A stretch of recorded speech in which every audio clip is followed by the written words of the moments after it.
Hi guys, कैसे हैं आप? आशा आप सभी अच्छे होंगे। नीलम आसोपा ब्लॉग में आपका स्वागत है। और देखिए, आज मैं एक नई चीज़ इंट्रोड्यूस कर रही हूँ, shawl, Kashmiri shawl, pashmina woollen Kashmiri shawl देखिए। और इनकी लंबाई इतनी अच्छी होती है ना, मुझे सबसे ज़्यादा जो पसंद है, लंबाई और चौड़ाई इनकी बहुत अच्छी होती है कि अब बहुत ज़्यादा सर्दी हो तो आप इसको चादर की तरह ओढ़ के रह सकते हो, कैसे भी, मतलब बहुत इजी आप इसको कैरी कर सकते हो और बहुत अच्छा है। देखिए, और कलर कॉम्बिनेशन तो बहुत ही अच्छा है। जिसको मेरी तरह थोड़े डिसेंट से कलर पसंद है, उनको ये बहुत पसंद आएगा। तो देखिए गाइस, मैं आपको अपना शॉल दिखा रही हूँ। शॉल दिखा पा रही हूँ कि नहीं, क्योंकि मैं खुद ही शूट कर रही हूँ इसलिए मैं आपको कैसे दिखा पा रही हूँ मुझे समझ में नहीं आ रहा। तो ये है शॉल। और कितनी भी ज़्यादा ठंड हो, ये कश्मीरी शॉल आप ओढ़ लो, बहुत डिसेंट सा लगता है। और आप ओढ़ के आराम से चहलकदमी कर सकते हो। हवा चले ठंडी तो इसको आप सर पे ढक के रख सकते हो। और अगर आपको सोना हो तो इसको ओढ़ के सो सकते हो कहीं भी। मतलब मल्टीपर्पज़ शॉल है ये। तो आप इसको कैसे भी यूज़ कर सकते हो। मैं थोड़ा सा आपको दिखा देती हूँ कि ज़्यादा हवा चल रही हो, आपको लगे अचानक से कि हम आए हैं रास्ते में और बहुत हवा चल रही है, तो आप इसको इस तरह से अपने सर पे ओढ़ के, आपकी कैप की ज़रूरत नहीं पड़ेगी, स्कार्फ़ की ज़रूरत नहीं पड़ेगी, स्टॉल की ज़रूरत नहीं पड़ेगी। आप इसको ऐसे यूज़ कर सकते हो। तो ये आपका तेज़ हवा के अंदर आपने ऐसे कैरी किया है। और ऐसे आपको कहीं जाना हो तो आपको इस तरह से कैरी कर सकते हो।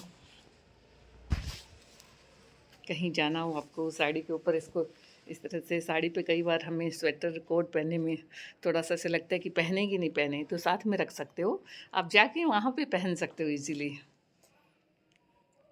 जब आपको ठंड लगे। तो ये है कश्मीरी शॉल।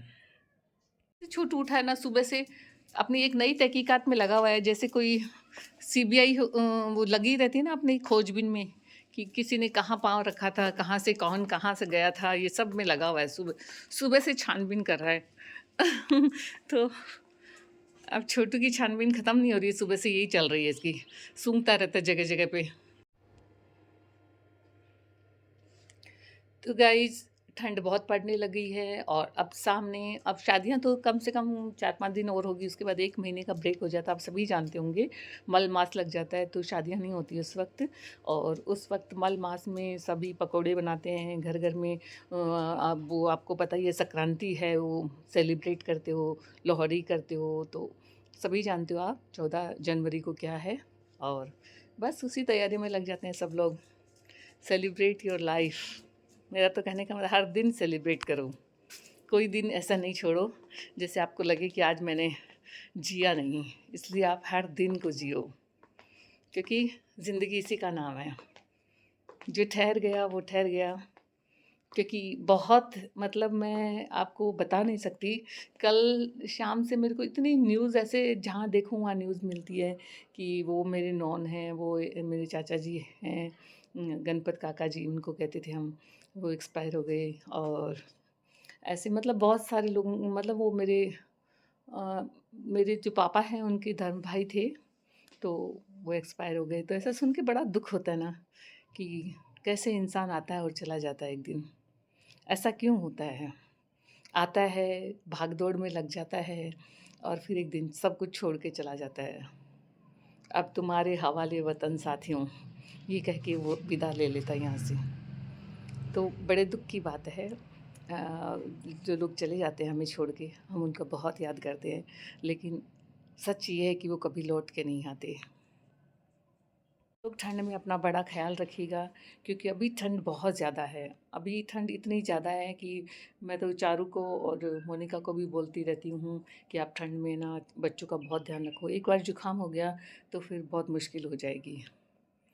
तो बस मेरा आप लोगों से यही कहना है मेन मेरा मोटो आपको कहने का यही है कि हर दिन को जियो। ऐसे एक दिन को भी मत छोड़ो, जाने मत दो। मैं तो आसूपा जी को भी कहती हूँ, आसूपा जी सोने में टाइम ज़्यादा स्पेंड करते, तो मैं कहती हूँ यार रात को सोया करो और दिन में तो खूब जाग के घूमा फिरा करो, अपने दोस्तों से मिलो, जाओ, मिलो, बाहर घूमो। सो के भी ज़िंदगी क्या यापन करनी। तो बस वही है, वो कहते हैं नहीं मैं थका हुआ हूँ, हो सकता है कि वो अभी थोड़ा रेस्ट करना चाहते हो और तो हम उनको रेस्ट करने देते हैं। लेकिन हाँ, जाने कहाँ चले जाते हैं वो। ऐसी मतलब बार-बार मेरे दिन में ख़्याल आता है कि जो चले जाते हैं वो फिर लौट के नहीं आते, फिर जाने वो कहाँ चले जाते हैं। बस मैं यही सोच रही थी, रात से मैं काफ़ी डीपली थिंकिंग कर रही थी ये इस चीज़ पे, क्योंकि बहुत सारे लोगों के बारे में मैंने सुना कि वो ये एक हमारे 1-2 ग्रुप हैं, उनमें भी पता चल जाता है कि फला-फला व्यक्ति इस तरह से एक्सपायर हो गया है। कुछ फ़ेसबुक खोलते हैं तो हमें पता चलता है अचानक से उनके कुछ हो गया, ऐसे ही चले गए। तो मतलब हम जहाँ देखते हैं ऐसा ही देखते हैं। तो मेरा कहने का मतलब है, हम सब एक दिन चले जाएँगे और फिर लौट के कभी नहीं आएँगे। और हम ये भाग-दौड़ इतनी कर रहे हैं जैसे हमें हमेशा ही धरती पे रहना है। तो क्यों दोस्तों? मेरा तो आपसे यही कहना है कि खूब खूब मौज-मस्ती करो, घूमो-फिरो। पूछ लो, पूछ लो, एक रोज़ जो बिछड़ जाते हैं, वो हज़ारों के आने से मिलते नहीं। पुकार करे उनका नाम, वो फिर नहीं आते, वो फिर नहीं आते।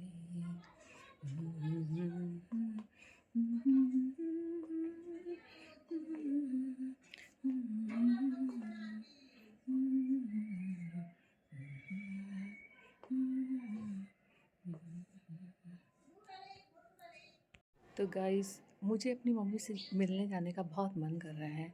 मैं बहुत जल्दी ही जाऊँगी। बस थोड़ा-सा बीच में आता है कि हाँ, छोटू को किसके भरोसे छोड़ के जाऊँगी कि आसूपा जी इतना सँभाल नहीं पाते हैं और चारू के यहाँ वो रह नहीं पाएगा। तो बस इसकी एक ज़िम्मेदारी है। तो जाना चाहती हूँ मम्मी से मिलने। बहुत जल्दी ही मैं जाऊँगी अपनी मम्मी से मिलने, क्योंकि मेरी मम्मी की तबीयत भी आजकल ठीक नहीं रहती है। बहुत वीक हो गई हैं और मेडिसिन वगैरह तो चल रही है उनकी, लेकिन वो काफ़ी वीक हो गई हैं। तो मुझे उनकी बहुत याद आती है और मैं जल्दी ही उनसे मिलने जाऊँगी।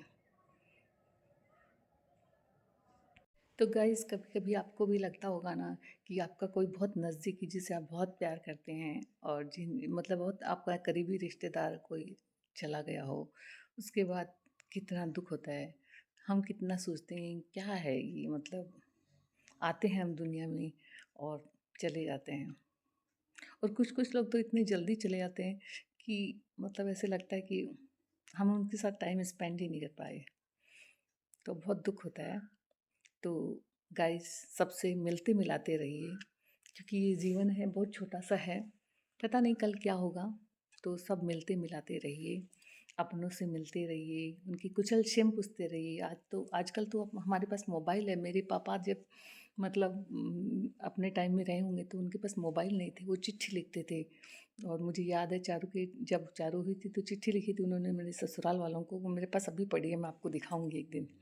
वो चिट्ठी मतलब मेरे ससुर जी को मेरे पापा ने लिखी थी कि नीलम की जो लड़की हुई है वो कितने बज के कितने मिनट पे हुई है, लोहे का पाया था या सोने का पाया था, या मतलब बहुत डिटेल में वो चिट्ठी लिखी है। जब कभी आपको मैं फुर्सत से उसको पढ़ के दिखाऊंगी, मैंने अभी तक संभाल के रखा है उसको। उसको लेमिनेट और करवा दिया मैंने। मेरे पापा के हाथ की चिट्ठी है और मेरे ससुर जी को लिखी थी उन्होंने। और मेरे ससुराल के प्रत्येक सदस्य का नाम लिखा हुआ उसमें कि वो कैसे हैं, वो कैसे हैं। तो पहले के लोग कितने ही मतलब मिलनसार थे, उनके पास फ़ोन की सुविधा भी नहीं थी, फिर भी वो अपना मतलब लेटर लिख के अपने सारे अपने जो मन के जो विचार है उनको वो करते थे। तो मैं आप लोगों से यही कहूँगी कि आज तो देखो आपके पास इतनी सुविधाएं हैं, तो आप सबसे फ़ोन करते रहिए। आप तो यहाँ तक आप उनका चेहरा भी देख सकते हैं वीडियो कॉल करके, तो वीडियो कॉल करते रहिए जिनकी याद आती है आपको। और उनको बताते रहिए कि आप मैं आपको बहुत मिस करता हूँ, ताकि उनको लगे कि मेरे अपने बहुत हैं।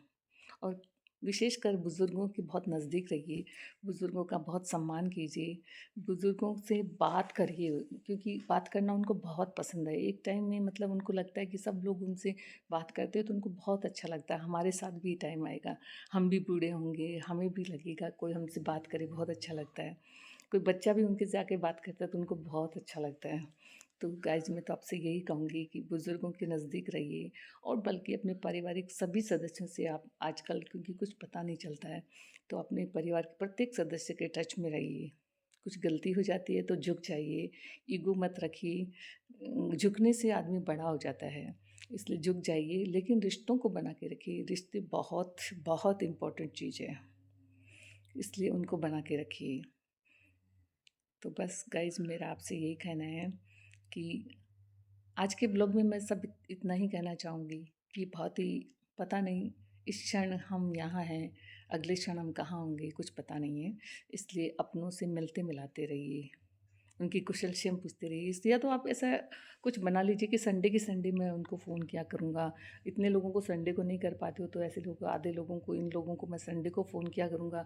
ये लोग हैं इनको मैं ट्यूसडे को फ़ोन किया करूँगा। ये कोई भी एक ऐसे मतलब अपनी लाइफ़ में कुछ बना लो नियम। तो बहुत अच्छा लगेगा। मेरे मामा जी हैं, मेरी मम्मी को हर संडे को कॉल करते थे।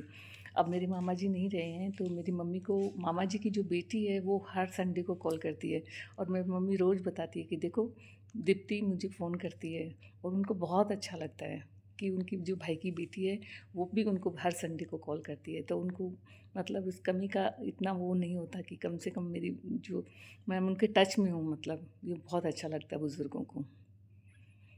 तो बस मेरा आपसे यही कहना है, मिलते मिलाते रहिए, बतियाते रहिए, कुशल-क्षेम पूछते रहिए, सब खुश हों हम यही तो चाहते हैं, हमारे परिवार के लोग, सब लोग खुश हों कि किसी को कोई दुःख ना हो।